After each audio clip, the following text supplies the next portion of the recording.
Hello, hello, and welcome to today's Travel Marketeering Saturday Session, live with me, Joshua Harrell. I'm so glad to have you here, especially if you are joining me live. Not everybody has to get up first thing on a Saturday morning to talk about travel marketeering, but I love it when you do. So if you are joining me live, feel free to use, I believe chat has been open. I say that with a question mark. And of course, the Q&A down at the bottom of your screen. You can chat with me, ask questions. I love questions. And if you just love what I had to say, a good old-fashioned TM for travel marketeering will do. And if you are joining us on demand, watching us on our YouTube channel, which you can find on YouTube, World Via Travel Network. You will find the recordings of all past episodes of Travel Marketeering Saturday Sessions, as well as loads of other content. You can join us in the comments there, and our team will get to you and get to your question as soon as possible. But we also have a fantastic private Facebook group just for travel marketeers. So go to Facebook and join travel or search travel marketeers, and you'll see the group. And you just need to fill out or apply to join, I guess, and say which show you watched. And you can say you watched the one on branding, and that will probably cover most of our topics because I do have an affinity for branding and I love to talk about it. And today's session is no exception because last week we talked about, or in the last session, I should say, we talked about how branding um, is more than just a logo. So we did a lot of the cerebral work on your logo, and I thank you. Our Erica Scannelli is in the chat, and she said we're chatting. So we finally made that work. If you don't know Erica, she's the director of member development in charge of all of our amazing education programs as well as our events, and she's one of my oracles of travel. If any of you know my story, I did not come from travel. I came from cosmetics. And I have been in the travel industry for 7 years. And I identified Erica as an oracle early on because she was working for a travel supplier, and I just vibed with her. I was like, oh, this one I need to absorb her brain. And so now I'm glad to say that she and her brain are over in Worldvia helping us make all of our amazing programs and events as fantabulous as possible. So Erica, glad that you could join me on this Saturday. It's not required, just so you know, guys. Erica is joining because she wants to. How about that? All right, so a little background, marketeering. Marketeering is all about marketing products and services through systems. So not artistic endeavor. It is all about creating systems that allow you to run your business. Marketing is a small component of your business, but it does keep the lights on, right? It's what generates the leads. It's what sells your services in conjunction with sales, obviously. But we at Worldvia like to put our little twist on things, and we're all about travel and your travel business. So it was a no-brainer for us to label it travel marketeering. So everything that we talk about, we're going to talk about great marketing principles. We're going to talk about sales principles. We're going to talk about sales enablement. We're going to talk we through these sessions, we're going to talk about so many things. But at the end of the day, it's all focused around us supporting thousands of independent travel agency owners and advisors through our network, World Via Travel Network. So we have seen people who are just getting started. We have seen people who have been in the business for donkey's years, and they have either experienced some of the same roadblocks or they've overcome challenges. And we just like to collect all that information and give it to you. In today's session, we are going to be talking about the visual identity. We needed to get back to today's session, the visual identity, because we talked a lot about brand in the last session. If you missed that session, please go back because we talked about all the things that you should consider when you're planning building your brand, or if you already have a brand that has been out in the world, uh, getting you to think about it a little bit differently so you can enhance it. Because the big story, the headline was, it's all about evolution, not revolution. So your brand is going to evolve. Think of it as a little human, and it says things, it does things, it is things, it looks a certain way, right? But just like a little human, it grows and evolves. And that is okay. And some people need to hear that it is okay to evolve your brand. What is It's okay. Nobody's gonna judge you, but it is definitely a much harder slog if you just do an overhaul of your brand overnight, in any way. So you always want to look at those small moves that can have massive impact. Another thing we talked about is your winning aspiration. So what are you doing this for? What does winning look like for you? And as you can tell, this was a very robust topic.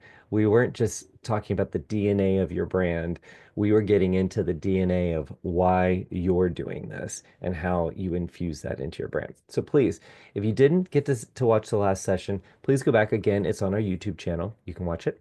And today we're going to talk about visual, the visuals, and also a little bit of the voice. So, um, and I guess the big one was your brand name. And I have thoughts on that. So I'm going to share that. But what makes this exciting for me, and I hope for you, is if you are joining this live, that you ask your questions, because you could be getting started, or you could be in a brand that you have now had for a few years, and there might be a reason why you wanted to join this session. So let me know where you sit right now. How long have you been in business? If you're just getting started, say getting started, no brand yet. Or getting started, I have an idea. Okay. And if you have been doing this for a while, I have a brand. And if you want, now, only if you want, all right, this is not a requirement. If you have a specific question about your existing brand, visually, how it is portrayed on your website, if you want, drop that URL in the chat and I can go take a look at it. And I think everyone would really enjoy uh, kind of being able to watch that audit of your brand, I guess, or critique of your brand. And I will be gentle. I will be gentle, I promise. All right, looks like we've got a few comments coming through. Oh, Erica giving a little bit of love for being here this Saturday. Christy said, just getting started, hoping to learn some valuable tips from your expertise. Oh, Christy, don't give me a big head. Not on a Saturday. I won't be able to survive the weekend. No, very glad that you're here, Christy. Uh, let's see. Robin just joined a travel agency as her scuba niche specialist. Haha, I like that. And I also like that you are a part of another agency, but well, I don't know this. I'm assuming that scuba niche is a new component to her business. If it is, then you have some sub-branding work that you could be doing. If it's already a part of her business, then I'd love to know. I don't know why I'm doing my hands this way. I gesticulate a lot. Sorry. I'd love to know what you think about that and if there's room for you to play. Uh, Robin, very glad to have you here. Maria is joined. I have a brand, but it needs updating. Okay. Maria, thank you for dropping your URL in the chat. I am going to visit that. I'm going to come back to that. Okay. And Valerie said, getting started. Oh, well, you come to the right place. Again, make sure you check out that session that we did on branding, not just a logo. That is on the YouTube channel, as I said. Marcy said, getting started, no brand yet. That's okay, Marcy. Look at you. So glad that you're here. Um, Valerie said, no brand yet. Oh, I'm getting some good ones here. Let's see. And Roger said, just getting started, no brand as of yet. Okay, so we've got a lot of no brands. Do we call them that? No brands? All right, so it's perfect. So we're going to talk about the things that you need to know for the visual identity. Okay.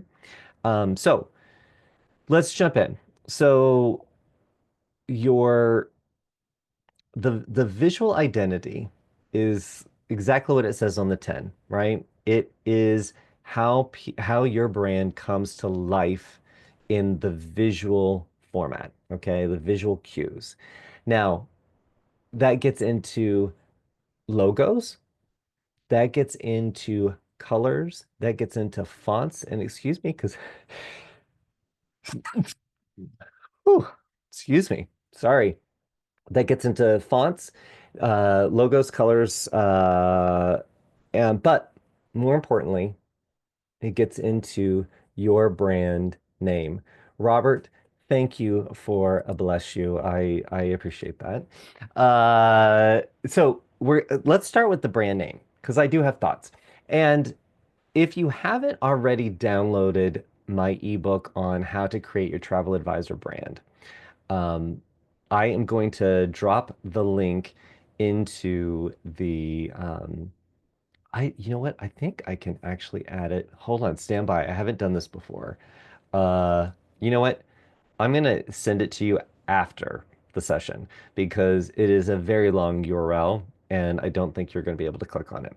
But anyway, I created an ebook in 2018 and I wanted to collect all the tips that I had on creating a brand. And that is what today's session is about. But I want to make sure you get it if you haven't gotten it already, because it does have some good, helpful reminders and also has a little bit of my advice in there. And my advice is based on, I have worked on loads of brands, brands that I inherited, brands that I was drawn into, and brands that I created on my own.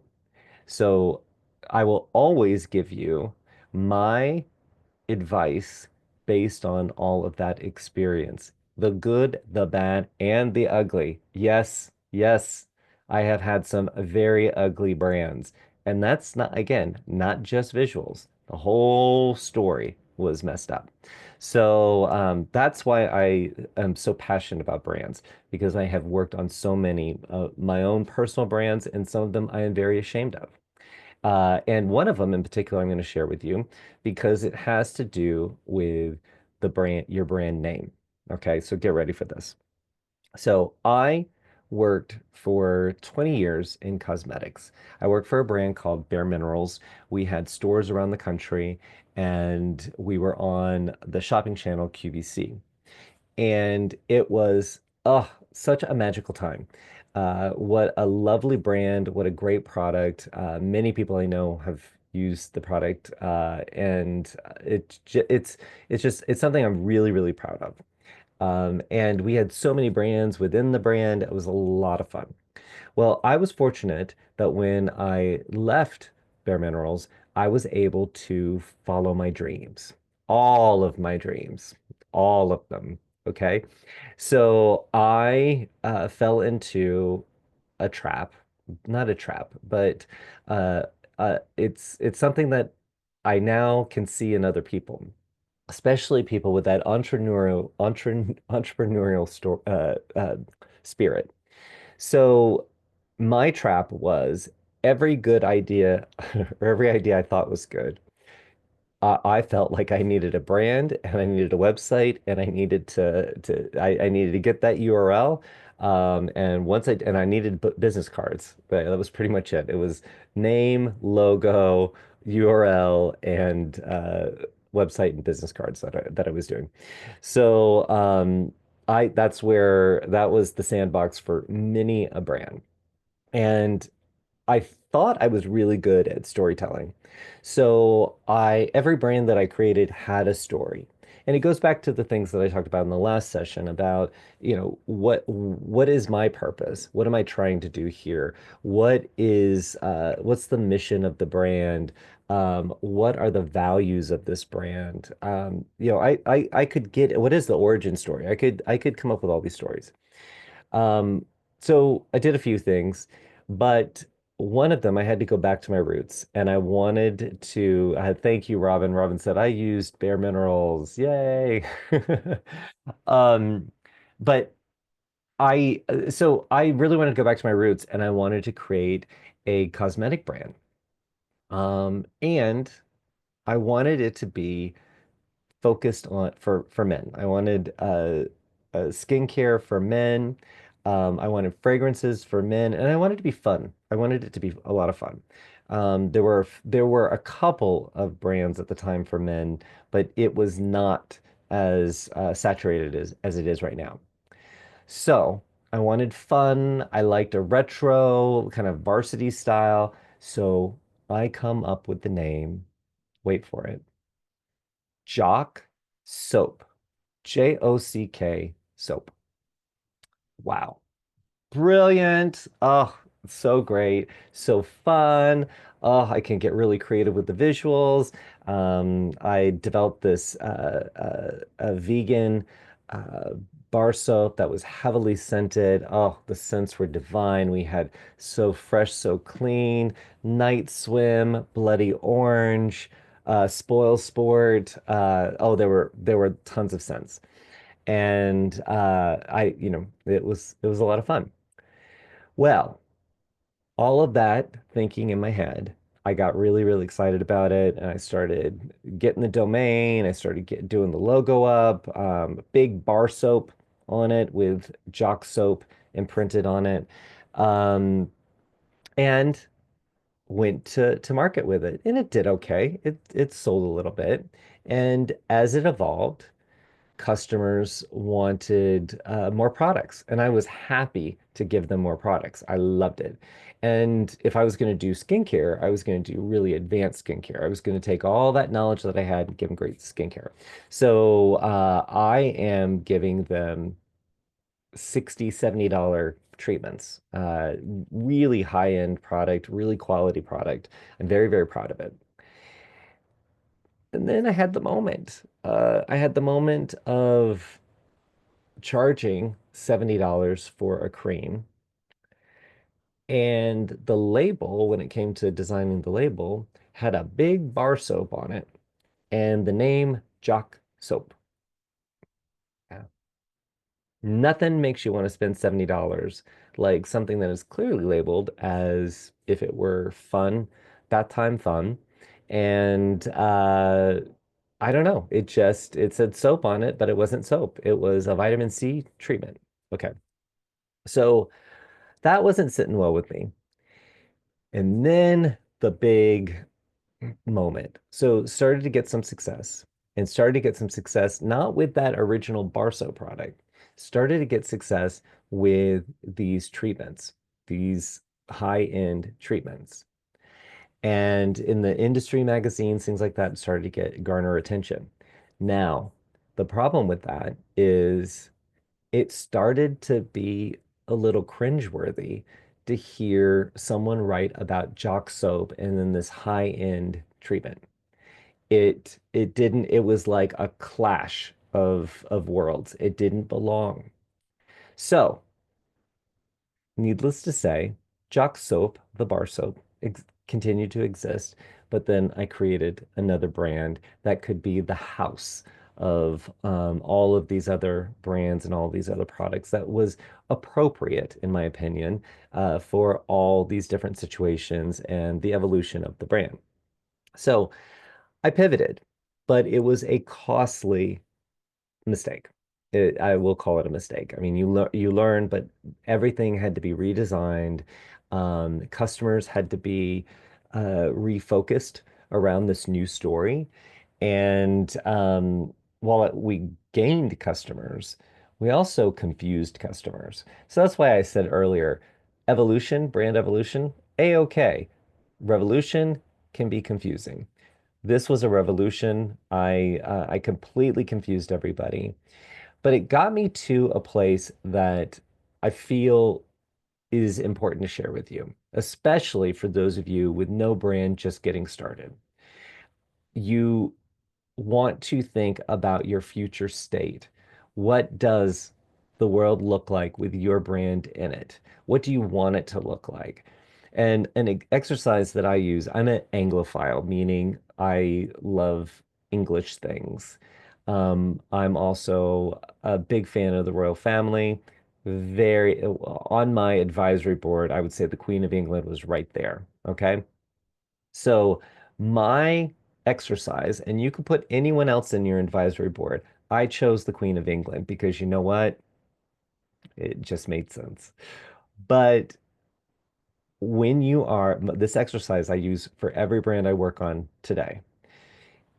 If you reach that level of success that you're going for and you start to garner attention and you garner a lifetime achievement award, you're 75 years old and the queen is still living.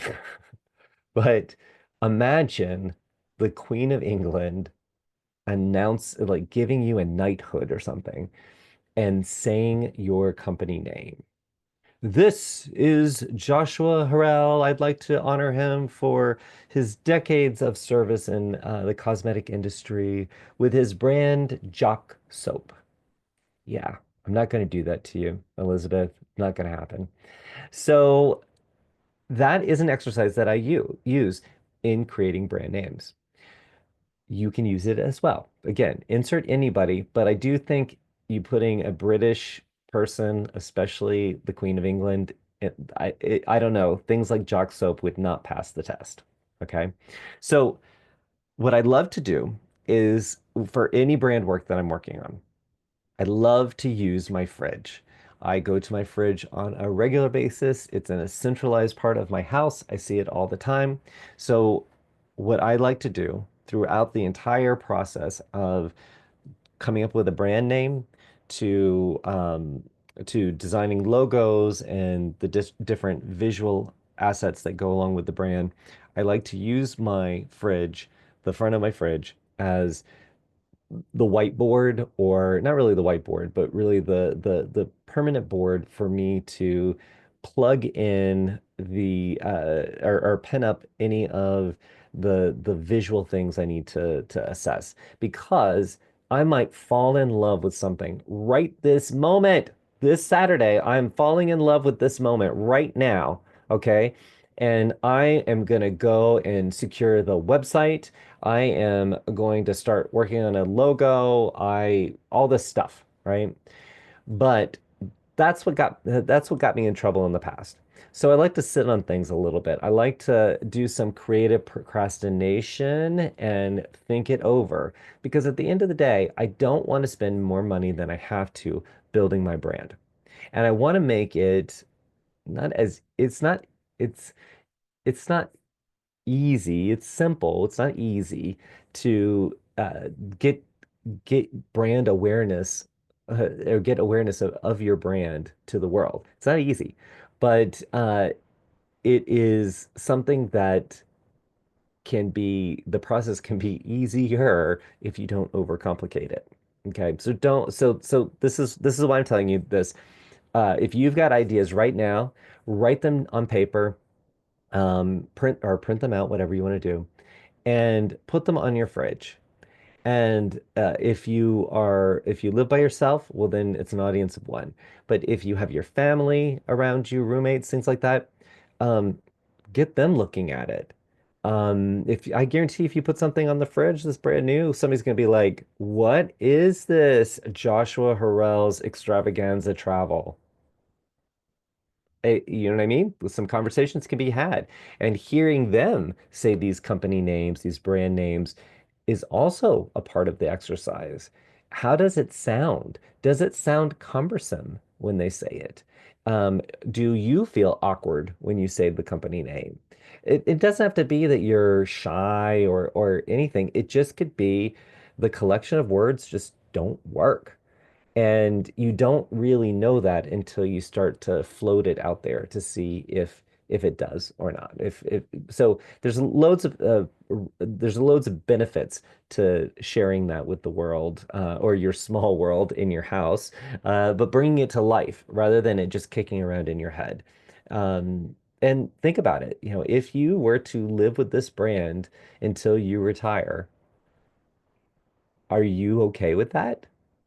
Will it make you feel proud? Because if you're starting this journey, you do want it to make you feel proud.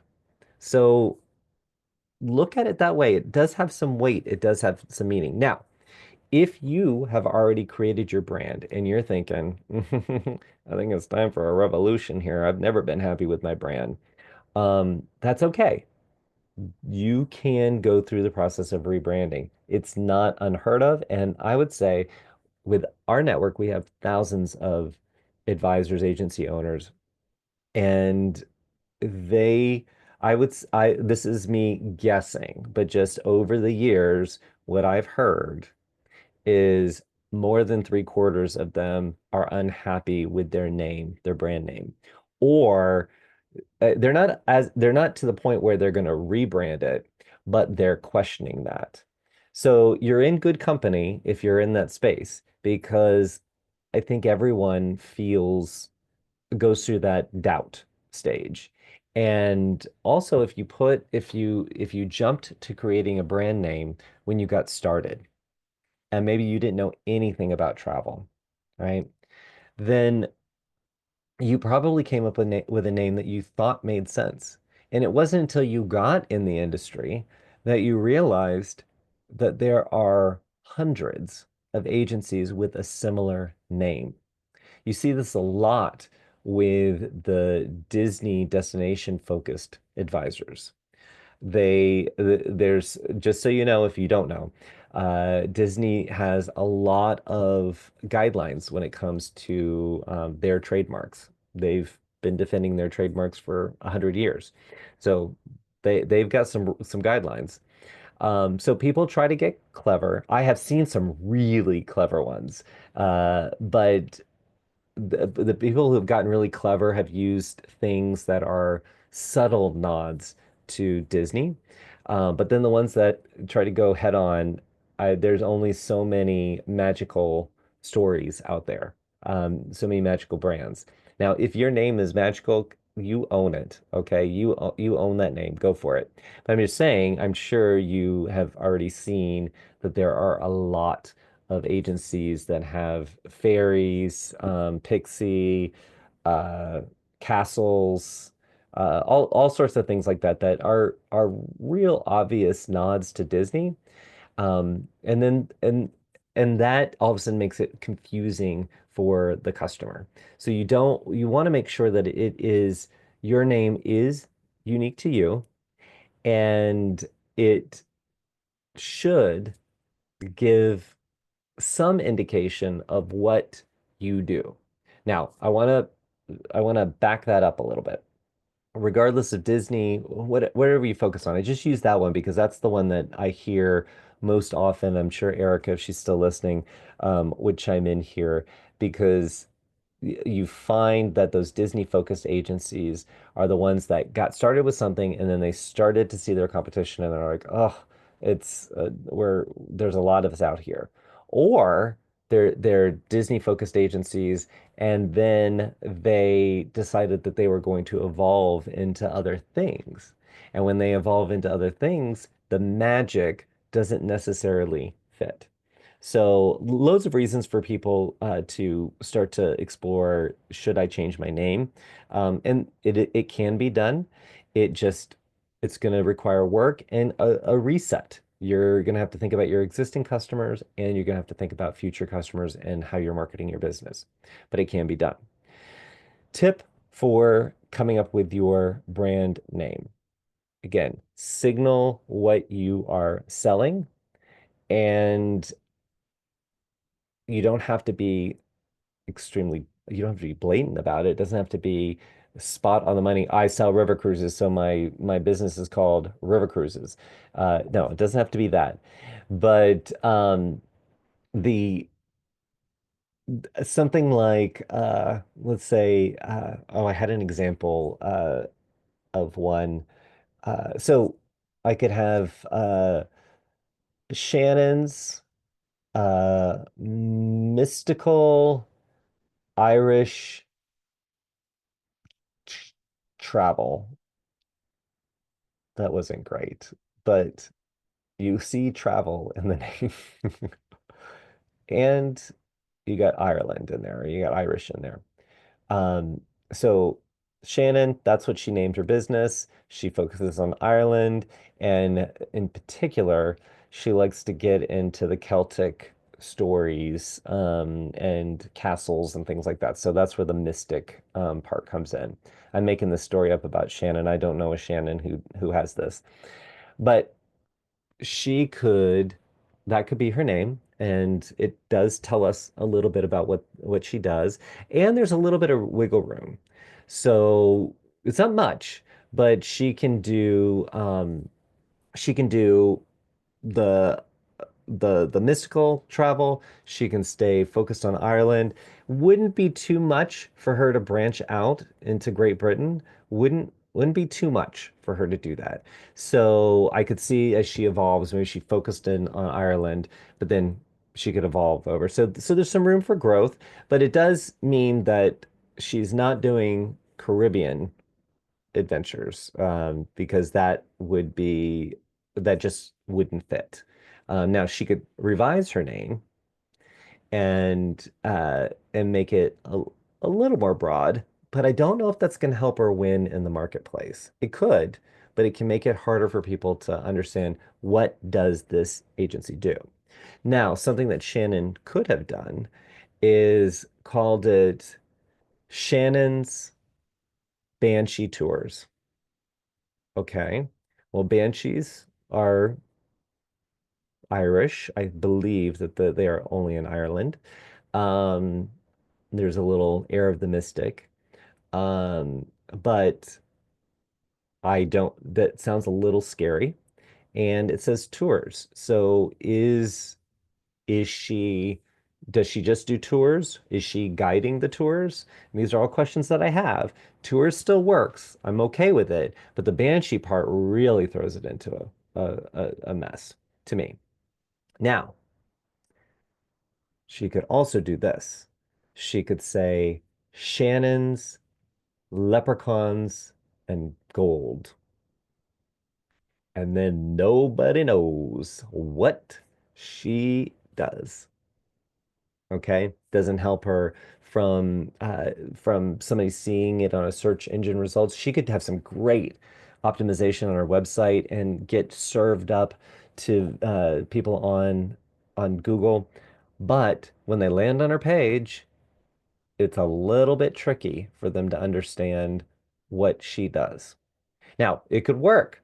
Don't get me wrong, it can work. It's just harder. It's just an extra challenge. So you you have to be able to fit your business from today when you get started to 40 years down the road. Or it could be 20 if you if but still it needs to live with you. It needs to be able to evolve. It needs to be able to grow. But most importantly, you're not going to have any growth, evolution at all if you cannot get customers. And when it's hard for people to connect the dots, they they avoid making a decision and they avoid pulling the trigger. So all those names can work. I mean, AT&T, okay, doesn't, I mean, I know the breakdown of the name, but that is a brand and we all know what it does. They have spent years and years and loads of money to make sure that that sticks in our mind. Okay, you don't have that kind of budget, so just take my advice here.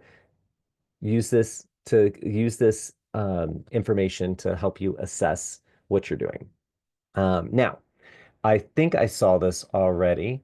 Let's see here. Where is she? Oh, I just saw it. Oh, I just saw Erica responded back to me. She said, 100% agree. The evolution is coming, and it usually is pretty organic to what you start to move toward after theme parks. So this was Erica responding to me talking about Disney, um, but or Disney agencies uh, oftentimes rebranding or exploring that. Here's what I saw. So this was what I wanted to hit. Robin said, I chose Robin Wing Travel after considering much of what you just spoke about and researched similar names, but I work for my travel forever. Okay, this is Robin Wing Travel. Love the name. It says travel in it. That's pretty easy. And it has your name in it. And I love that. You will hear me say it all the time. There's only one you in the galaxy. Okay? There is only one you. So when we're looking at a brand name that can be is a differentiator, showcases the uniqueness that is your brand. There is nothing more unique than putting your name on it. Now, to consider this, or part of the consideration stage here, is you want to consider whether this is going to be your business and that's it, or if you're trying to scale quickly and have a much larger agency or an agency that you might want to hand sell at some point or transition to a family member or things like that. Now, if you know Mary Kay Cosmetics, sorry, going to go back to the cosmetics. Mary Kay, she has moved on and put her name is out there. But the that oh, I've got some light things happening. Sorry. So her name is out there and is still being used today. Um, and that's fine. And that happens to many people. It's just much easier for someone who is buying your agency. Wow, we're really going far here. We're going from just getting started, no brand, to selling your agency. But it is much easier for people to buy into your agency if it is not tied to your personal identity. So there's a little balance there, right? Just think about what your end game is or what it could potentially be. It's also for an agency who is wanting to scale up. Maybe they don't want to sell their agency. But if they want to scale up and attract other advisors, employee advisors or ICs, um, sometimes the personal brand way doesn't work for those people to bring, if they're existing advisors, to bring their business to you. So something more, not generic, but something a little more broad can work in that instance. So, and just it just make it easier. Again, we want to make it easier for people to become your lead or become your customer, but also make it easier for down the road some of the things that might come up. Again, these are all things you can make anything work. You could call your company A and you can make that work. You can make it work. I'm just giving you some of the little things the things to consider when coming up with your name. Now, I want to check some of these uh, comments. Robin added in, she really wanted Aquaterra, but too many others like it. So, good job. Oh, this is a tip too. When you are in this ideation stage and you're generating all these ideas, you might be landing on a few. Go incognito private browsing. We talked about this last week when we were talking about the competitive analysis. But go in private browsing or incognito mode. So it strips away all the information, all the things that Google or Safari know about how you search, and drop these names in. And something like, I'm going to use Aquaterra. So Robin had a combined name here. So I would search Aquaterra, but I'd also search Aqua Space Terra. I'd also search for something like she's got two R's there, then just one R. Not that if there is a company with that name, it's not going to necessarily put me off, but I will pause for a moment and I'll evaluate is are any of these potential names going to confuse customers searching? If Aquaterra does chemicals or friendly chemicals, then I'm not worried about that getting confused. Now, if everyone knows Aquaterra as chemicals, and then I'm going to try to insert myself into the world as this Aquaterra-like name, then I might not want to be associated with chemicals. So just something to consider, but that is a step in the process. Christy said, we have chosen a name, Harbor and Holiday Travel Co. Holiday being the word the Brits use for vacation. It fits right in with your British aspirations, Joshua. Thank you, Christy. Harbor and Holiday Travel Co. Christy, are we doing cruises? Are we doing, I would love to know the harbor part. Where does that come in? I think it's a grand name, and I also like the use of co because you've now said it's a company. We got the travel in there, right? That's easy to see. Um, and it works for me, but I do like the use of co. And with it being harder to get the .com URL for your website name, .co, a little more expensive, but it is a great way to say, it could be harbor and holiday travel .co for the website. I'm just saying. I don't know what your website is right now. Oh, Christy already was thinking ahead. She said in the chat, we are boaters. We are playing on the word harbor being for luxury cruises, but also for touring different port cities, whether on a boat or not. I love the alliteration of harbor and holiday and thinking about a simple logo with the two H's. This is the only decision that has been made so far. Okay. Love it. I love it when someone gets excited about, and I realize, guys, it made the chat really small when I put it up on the screen. I think I can stretch it out. Let's see. Um, a little bit. Uh, sorry. So I love that you are excited about the company name and the alliteration. That tells me that you have been mulling this over for a while, and I love it. And I'm glad that you explained the harbor um, for being luxury because harbor it has an old school feel to it. But then the touring of the port cities, which I mean, there's so much you can do with that. So I to me, good choice there. I don't know what your competition looks like, so make sure you do some broad searches, not only to see if somebody is matching you dead on, but is there anything close? And how could you make that a little different? Let's see. Valerie said, I also have a name and like to use alliterations. I named it Classy Connections Travel Center. Love it. I love it. Center, like what I was saying with oops, Christy, is is centers like co, and it tells me it's a company, right? And Valerie, if it's just you or you have a team of 75, it fits Travel Center. So love it, love it. And CCTC. So I'm going to tell you this. I have been in the industry now for a little bit, and man, it loves its acronyms.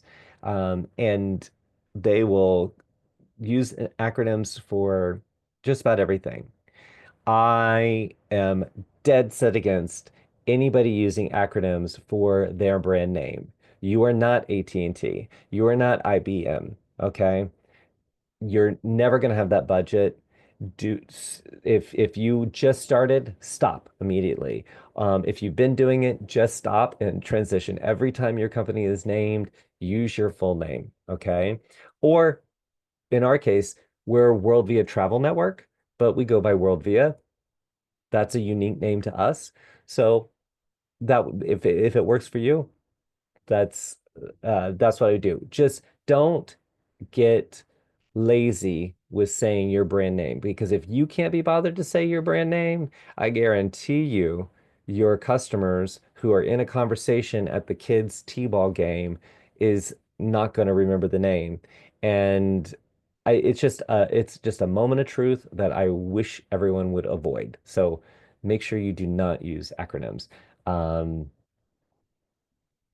I have very strong opinions about things. All right, let's see. Oh, I'm so glad that we got the chat working because I can see you guys are chatting away. I'm gonna bring up Laura here. Let's see here. Laura, I need to pop that up a little higher. There we go. Let's see. I think about this all the time. Castaway destination, Castaway, sorry. Castaway destinations works well for Caribbean, which I definitely still sell, but doesn't work as well for Europe, which is my favorite niche. And if you want to go back and watch the Travel Marketeering Saturday session Laura and I did, she talks all about this. So I thank you for chiming in here. She said, I am happy I didn't go with a Disney theme in my brand name, which was my original niche. Lots to think about here. Yes, Laura, and you're right. This is so guys, Laura has been doing this for a long time. It's over 10 years, and I can't remember exactly. Is it over 10 years? No, it's not. I'm confusing you with our Amy, who I always say she's been here 12 years or she's been in the industry for 12 years, but it's been more than that. Laura said 6 years. Yes. Sorry, I knew it was wrong the moment it flew out of my mouth. But so she's been doing it for 6 years. So here she's telling you, I started out one way and I evolved and I'm evolving to go in a different direction. Um, and she's considering this. So her name, Castaway Destinations, worked when she was selling Caribbean, and she still is going to be selling Caribbean. But she says in that episode, that Saturday session, she says that she wants to focus on higher end trips, river cruising, Europe. Actually, I think I threw in the river cruising. I just knew definitely for sure Europe. But that is that is where she's going, and she's selling it now because she has those clients, she's attracting those clients. But, and here's the big but, she still sells. She has agents who are focus on Disney, and I do believe also selling the Caribbean as an agency, you're selling Caribbean. So while Laura is moving in this direction, she still can service these existing clients, and she still wants to. She didn't have to, but she wants to do that. So now she's in the process of thinking of this name, and Castaway Destinations doesn't fit where she's going. So she needs to think about more broadly, how can she rebrand her company to incorporate everything that she has to offer. And I know she can do it. I fully trust that she will be able to do it. But I want to point that out because here she's been in it for 6 years. She's been in this process of evolving over the last few years. So again, if you already have a brand and you're like, I don't really think I should be thinking about changing my name or rebranding my company, it's okay. You are okay. You're in good company because I think anybody who is growing their business and seeing what works, what doesn't work, is going to constantly look for ways to continually improve. And sometimes that's going to make you want to change your brand name, and other times it can make you do other things. So it's okay. It's okay. I just like to say that. Let's see. Oh, I this is fantastic. And Erica is just jumping in. All right. So if you're in the chat, sorry for those of you watching on demand, there's a lot going on in the chat that I'm not gonna get into. But let's see. Laura said, let's see. She said, yes, I have associate agents that sell only Mexico, Caribbean. I've thought about sub-brands, Europe by Castaway Destinations. Works well. I'm glad that you went there because that was going to be my next thing. So you can have your parent brand and you can create sub brands. And we see this all the time with very big names. Look at Sandals Beaches. So if you look at their logos, and they just, I want to say 2 years ago, they just brought the logos together so they're in the same font. They were just subtly different. Now they're in the same family because they were just trying to unify their brand. Because if they're going to promote sandals, then a side benefit is they're promoting beaches as long as there's some through line. And the way they did that is through the actual font on their logo. And also just marketing choices, right? So sub brands work. I love that you would attach a brand that you already have brand equity, Castaway Destinations, and just Europe by. Then if you ever break into Africa, Africa by Castaway Destinations. They can have and maybe take the sandals and beaches cue, uh, connect the fonts, but add some branding elements that you clearly know that you're moving from your parent brand to your sub brands, right? And it can be just color choices. Okay. Lots to think about there. And let's see here. Erica said for a long time they were beaches by sandals while the brand gained recognition. Yep. Do, there's so many different ways to do it. But overall, thinking about your brand name, thinking about the future, and it's okay. You don't have to make these decisions in a vacuum. You don't have to make it right now. You don't need to sit on it for a long time either. So let me there's creative procrastination and then there's just procrastination. So as long as you are focused on what you're doing, um, and the task at hand, and that's creating this brand that I want to attach myself to, I want to attach my career to. Um, as long as you're focused on that, put the names on the fridge, do the searches, get people talk about it when you go to dinner and lunches and things like that. When you're talking to your friends, tell them what you're doing, get them to ask questions about it, hear how it sounds rolling off their tongue. Does it roll off their tongue? If it doesn't, then think about it. If your name is so complex that you are stumbling over it, you're stumbling to say it, then that would be an indicator that maybe you need to rethink this. Okay? Because your name, once you define your name and you settle into your groove, then you start to build all the other things. Okay? So so now I want to take you, so we've talked about name, uh, talked about doing the searches for confusion. That's really what you're looking for is confusion. Yes, competitors, but I've had people use a name I can't think of the name, but used a name that no, there were no other travel agencies with that name. However, there were 1,000 different trademark listings and trademarks go by different product categories or yeah, categories. So you can have hundreds, even thousands of them.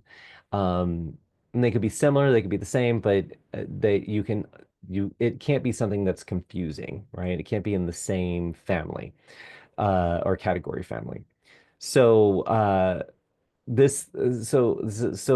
seen people that come up with a name that no, there isn't another travel agency, but there's so many other references to that brand name or something similar that to me that would be a red flag. Just not going to go there. That would be like if your name was John Smith and you were going to take my advice and name your agency after John Smith.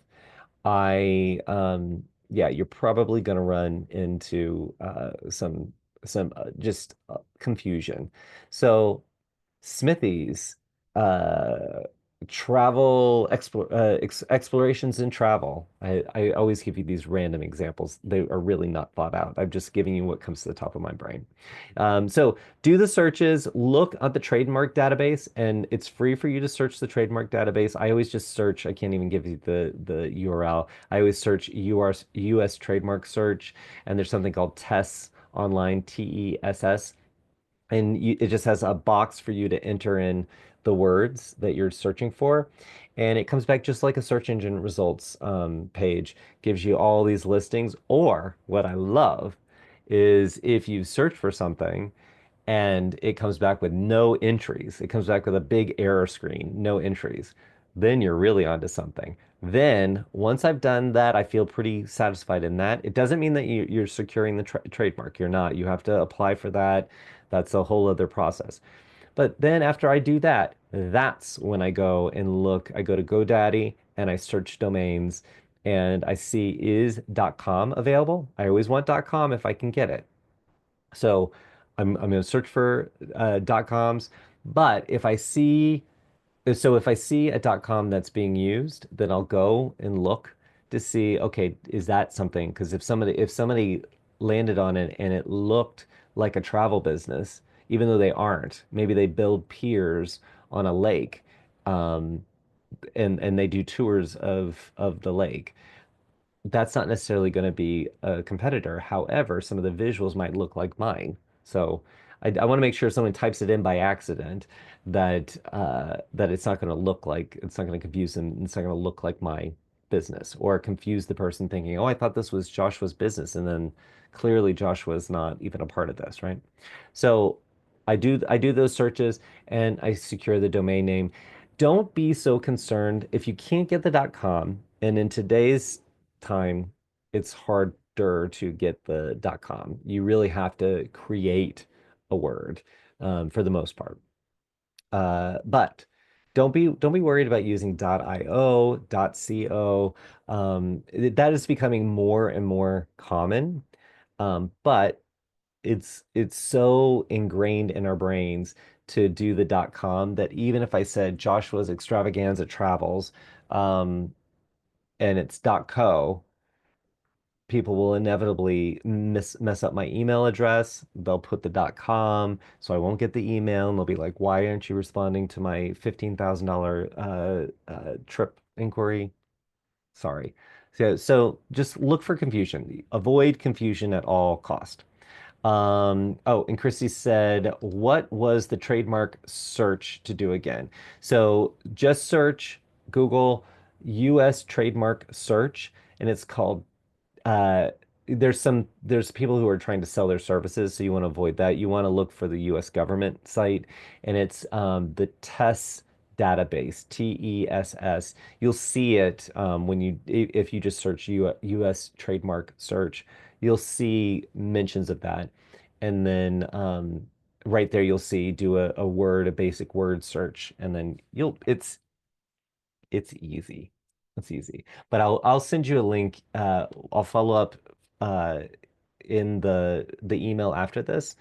I'll send you my notes or just some random thoughts. I'll also send you a link to the document I sent out last week about branding. I'll send you a link to the How to Create Your Travel Advisor Brand ebook as well. Make sure you get all those things, but I'll make sure that we get the trademark link in there. All right, I want to move on and talk about the visual. Okay, so again, here's some more links that I'm going to share with you. Oops, I gotta let's see here. Oops, that's not what I am trying to show you. That is my note page. And let's see here. What did I do?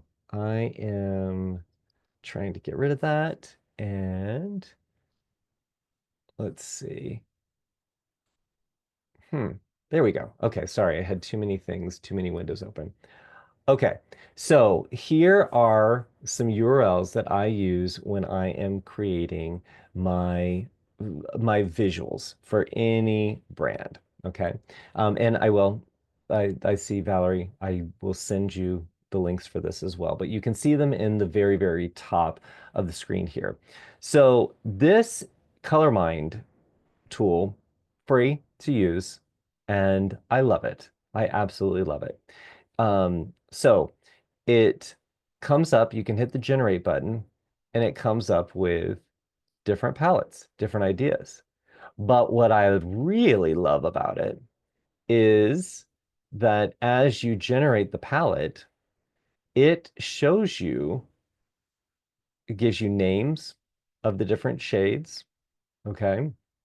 It identifies a light shade, a light accent, your main brand color, dark accent, dark shades, and then it shows you how it's used, how it can look from photography to website cards, um, to even like errors on your website.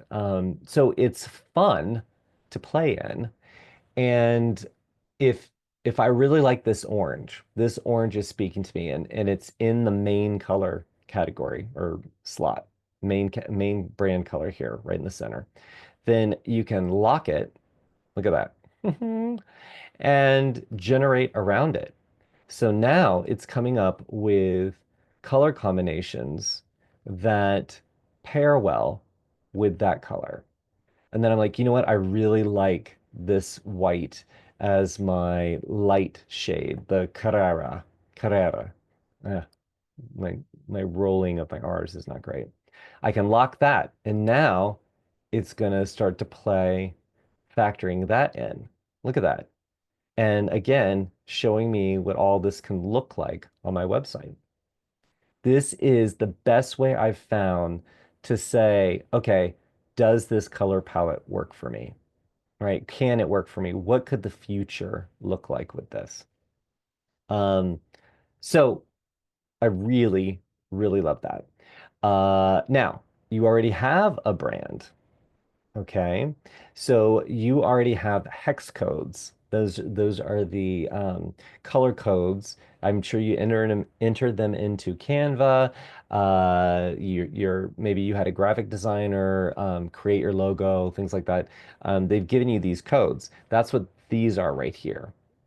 All right. But if I have one, I can enter it right here and then build my palette around it. Now, let me see here. I am going to, let's see, let me grab, let's see. Sorry, guys. We use a online guide. So here's my hex codes for WorldVia's main purple. I'm going to grab that. So I just grabbed that hex code. So say I want to, oops, I gave you a preview of what's coming up. So I want to revise my palette around that main purple. So I'm saying maybe I throw away, oops, maybe I throw away everything I've already done and I want to start from scratch, or I want to at least play with, well, why is that not working? Hold on, I got to move this over here and then come back. Oops. Too many things happening all at once. What is that? That is 4B. 4. B0A5. Now you guys can see that I can't see well. That's fantastic. Oh, it is not. Oh, because I'm typing on the wrong computer. That is, or wrong keyboard. Well, that does make it a little. I'm not trying to be this awkward. I apologize, guys. Now I understand what I had done wrong. Oops. I'm just. You are seeing it live and in action, and I hope that you are still finding it interesting. Ah, man. Okay, thank you. That was, believe me, it's not that hard, guys. I completely messed that up. All right, so that's my purple, and I'm going to get rid of that screen because I realize that's distracting. Okay, so that's my purple, and now I'm going to generate a palette. Okay, that's kind of interesting. I like the cool tones of this. And now I can see, oh, I like the name, Desert Storm, Bali High, Imminence. So my purple has changed its name. Hippie Pink, not a fan of that. Bleached Cedar. Um, the names don't really make a difference. It's not that important, but it is something that I sometimes I get inspired by the name. So here I can see that really plays well together, right? And what this tool is doing is it's just helping you visualize what does what plays well together. That doesn't mean that that's what you should use. It's just these colors work together. They are a nice little family that you could use. But you can always tweak them. You do not have to follow this. This is using the science of color to come up with these different ideas. But I love playing with color palettes this way because it helps me immediately blow out an idea to see, oh, is that pink going to be too much? Is that purple boring? Is that olive even something I'm going to use? How can I, see if this works? So I'd love doing this. And Robin, I see you're asking, what is the color URL? It's colormind, MID .io, and then slash bootstrap slash backslash. So, but I will give you those links. I'll email those after our meeting right now. And then if you're watching this on demand, all the links that I'm talking about to everything and the notes will be down in the comments section. I just like to, for those people who join the Travel Marketeering Saturday sessions, I like to send them an email afterwards. All right, so that's playing with color. Uh, and then so I'm getting some colors. I'm getting some ideas of colors, right? Now I need to look at fonts. And fonts are another thing that you want to make sure play well together. Now, colors and fonts, you can always change to refresh your brand, or you can even have moments where you just step into a new color palette, maybe for a season, or like Laura with her different brands or her sub brands, she might come up with different color palettes for the brands, but keep the overall logos looking the same. Fonts are a little easier to change. Now, changing your font in your logo, you probably want to look at being a little more subtle with that. But uh, fonts on your website or fonts on a printed piece that you've put together, a little easier for you to adjust that over time. Not a big deal, not a big change. This site called monotype.com will allow you to play with a headline and body font. So I can hit this blue button and generate different pairs. So this to me is quite fun. So maybe I like this, but I want more. I could see that being more of my body font, but I want more of a modern font for my headline. Then I can swap it. Does that look good? Hmm. Personally, I don't care for that too much. So, I could do this. I like this. Um, I can. play with the sizing of it. This, again, just is an easy way for you to quickly visualize, do you like these fonts? And these are backed by a lot of research, user information. It's saying these these pair well together. Again, you can change anything you want to change, but oftentimes you need some inspiration. Here's some inspiration. Now, another step I do, so once you've played with this and you like this is just your fonts for your website, for printed things that you do. This is not necessarily what's going to be in your logo. So don't get stressed out about that. This is how you will communicate with your audience, maybe in your downloadables that you have on your website to get conversions, ebooks that you create. This is how you're going to use this. It could be used in your logo, but it doesn't have to be. This is really, and this step can come after you do your logo. Like you could even, maybe there's a font in your logo that you really like. You make that your headline font, and then you try to find something that will pair well with it for your body font. But those are the two main fonts that you're looking for when you're creating your brand, is a headline font and a body font. So I use this tool a lot. But with whatever I like, so say I like this Xenon, okay, then I want to make sure that it is a Google font. So you can buy fonts, you can get fonts from different places, and you own the right to use the fonts. Google Fonts has a lot of fonts. It has most of the fonts. And I always check to see if a logo that or not a logo, a font that I want to use for my brand is a part of Google Fonts because it's free for people to access those fonts. Whereas if I am trying to share that font with designers and what have you, if I have bought that font, I have to legally I should be buying that font for the person who's going to install it on their computer. Okay. I mean, not everybody does that, but I'm just saying that's how you're supposed to do it. You're supposed to have the right to download that font onto your machine. And you do that when you buy those fonts. But if you're starting to get other people to use your font, then that's when you get into a little bit of a sticky situation.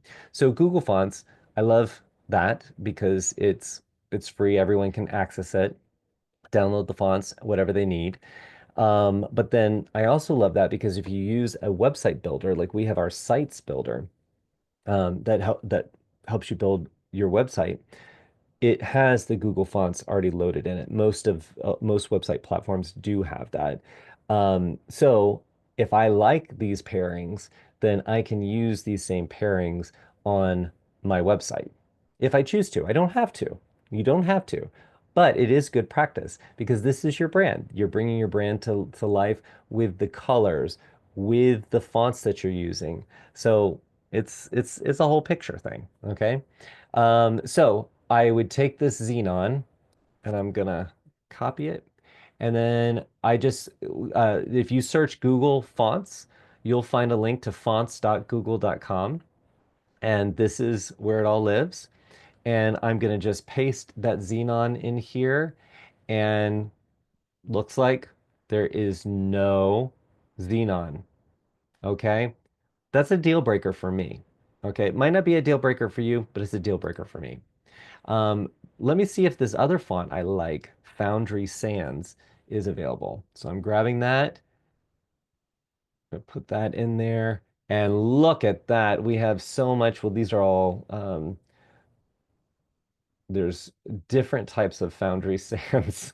So lots here. Um, so I'm finding a lot of, okay, so there's quite a few. Um, but I don't see that exact font. So I'm going to say, let's do a reboot. Um, and then let's see if I can find this. And they might be listed under different names. Oops, I did the same thing. I keep forgetting that I've got one keyboard that doesn't work. All right. Okay. Not not available to me. let's see if this site is striking out. And the thing is, I was here earlier this week to get ready, and uh, and every font I looked for was in Google. So anyway, I guess I generated beyond that. So here it looks like we got Sanchez, and it's kind of close, not exactly, but it's kind of close. So I could probably make that work. Play with it. You can also search through Google Fonts, and you can try out different ideas there. I like to use this monotype to see what plays well together. And if I find a font on Google Fonts that looks kind of close, then I can go with that. And that's okay. This isn't where it has to match exactly. This is giving you inspiration and helping you think outside the box a little. Okay. So, again, I'll send you links to all of this after the call, or if you're watching this on demand, it'll be down below in the description. But I want to show you, I want to now talk about your logo. Now, if you use an AI generator to create your logo, if you pay designers, which I do highly recommend that you work with to really flesh out your idea. That is all these tools are fantastic. There's so much DIY stuff that you can use. I do love that freedom, but I also like working with a designer who has a design eye, who has worked on logos before and can think about some of the things that a non-designer wouldn't think about. Having said that, I know many of you and many advisors and agency owners who create logos on their own using a tool like Canva. So I want to give you some things that I think about when I am evaluating a logo design. Okay. Um, so I'm in Canva and I just pulled up a logo designer. I just realized that my camera is doing a side view of me. I didn't realize that until just now. Sorry about that. I just pulled up a logo that they had, and the only thing I changed was des I changed this to destinations. I can't remember what it was. So the biggest challenge that I see people facing when they're working on a logo is they try to make the logo be every single thing about their brand come to life in this little tiny graphic. And that makes sense, especially if you don't have a website yet. You haven't gone to market yet. You're putting everything in. So you're putting everything and the kitchen sink into that logo. And that is a challenge because your that isn't how you're going to use your logo. Your logo is going to be on documents. It's going to be in the upper left corner of your website. And if you have too much going on and it's in the upper left corner and it's really tiny and it's squished, then I can't see what's going on. And when I say I can't see, I'm talking about your visitors to your site. So you you want to, your logo needs to represent your brand, but think about the best logos that you've seen, the logos that you think of every day. Um, Most of them are one color. Yeah. Most of them are just text. There are some icons out there, logo icons that easily recognizable. All the car logos are that way. Um, they're just, I mean, Nissan has their name in it, but even their icon that wraps up the words, it's recognizable. The Nike swoosh, I don't even need to see Nike to know the swoosh is Nike. But I'm not recommending that if anything, have an icon to go with your company name so you can use it in different places. But if you start with a logo that is square, like this example that I've got here, um, here are some things that I want you to think about. Okay. This is a vertical logo, meaning it's stretching up. So up and down. It's a little taking up a little more space. Uh, that means that it likes to be in more of a square moment. It likes to be represented in a square place. Sometimes that works out well. Profiles on social media, those like a square graphic. However, your logo on your website wants to be horizontal. So in that case, this logo is nice, but I also need a version of it that will work horizontally. Okay. Now that can be achieved by maybe taking, I'm just going to take the initials. Oops, what am I doing? Oh, I'm again with the keyboard. I've got to get the other keyboard away. I could do something like this, which then I guess really I should take this down. I hope this is helpful, guys. Uh, let's see here. And this background does not work for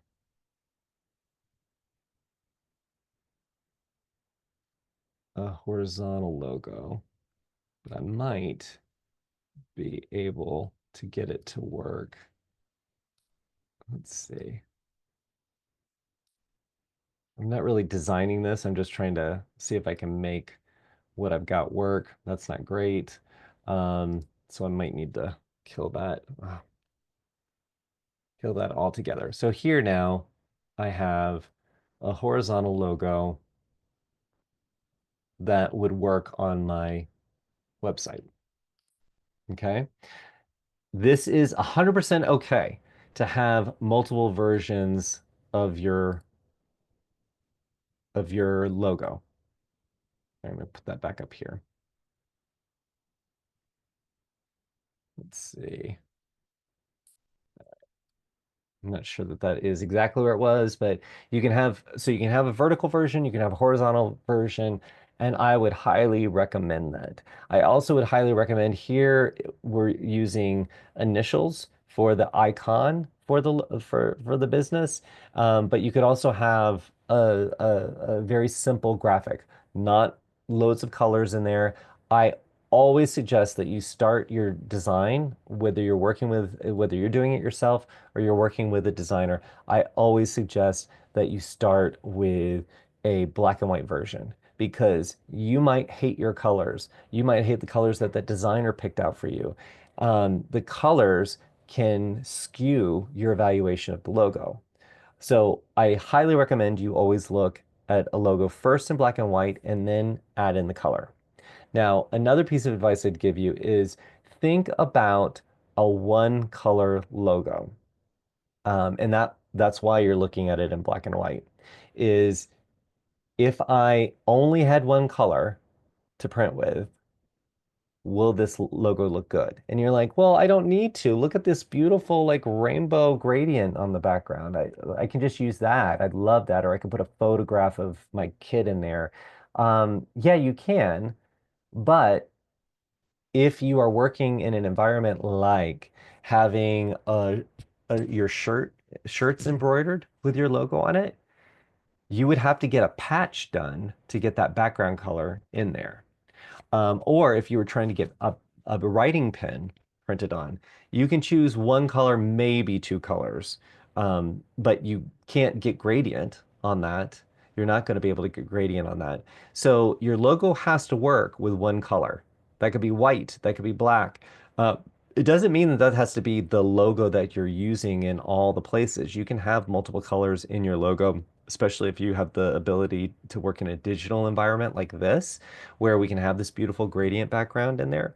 But this logo would even look good without. So this is what I would be evaluating. Does this look good? And then does it look good in white? Because in some cases it is going to be white and it'll need to be white on a dark background. Here, this logo works. Now, I'm not saying this is a well-designed logo. I'm just saying these are the things to think about.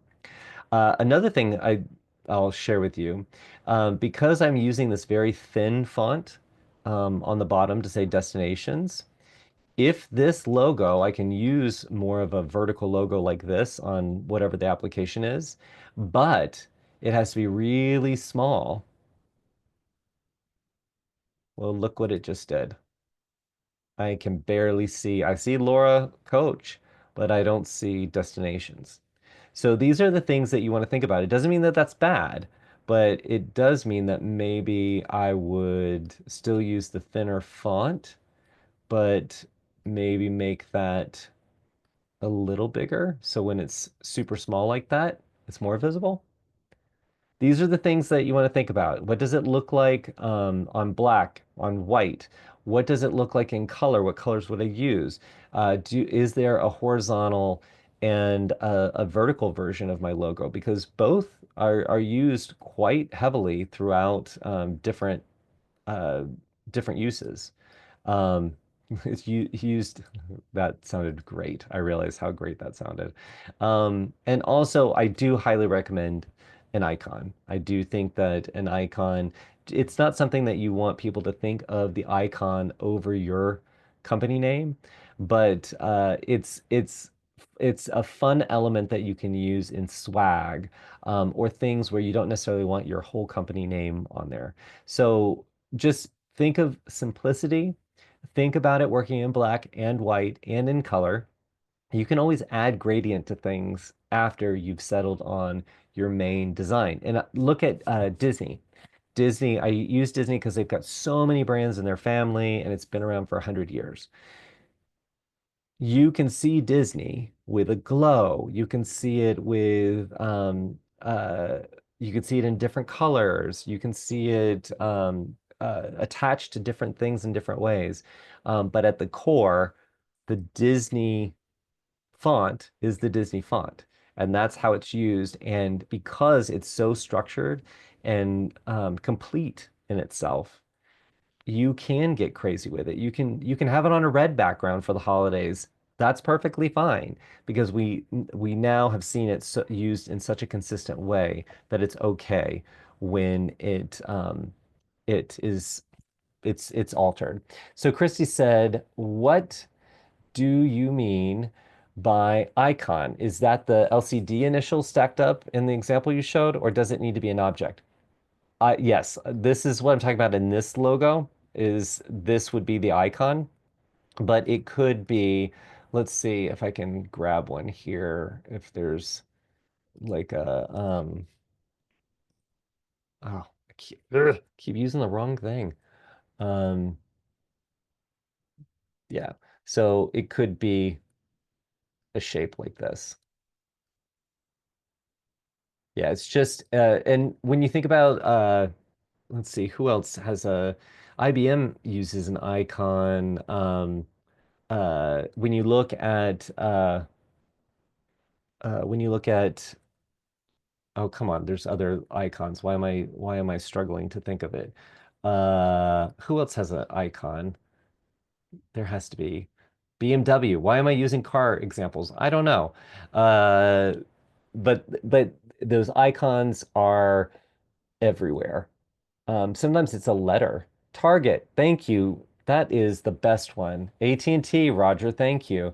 So Erica gave me Target uses the bullseye. Yeah, those are all icons. And in fact, with Target, I've even seen some of the stores have the store signage just be the bullseye. It doesn't even say Target until you get to the building. So a couple of different options there. All right, so now we're going to come back to me. Haha, there we are.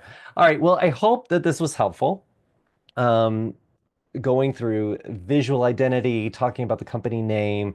If there was one thing that, based on today's session, you are going to action in the next 7 days, it could be some research, whatever it could be, drop that down in the chat. I'd love to know what aha moment you had, or how you're going to take this information and turn it into more so your brand can come to life.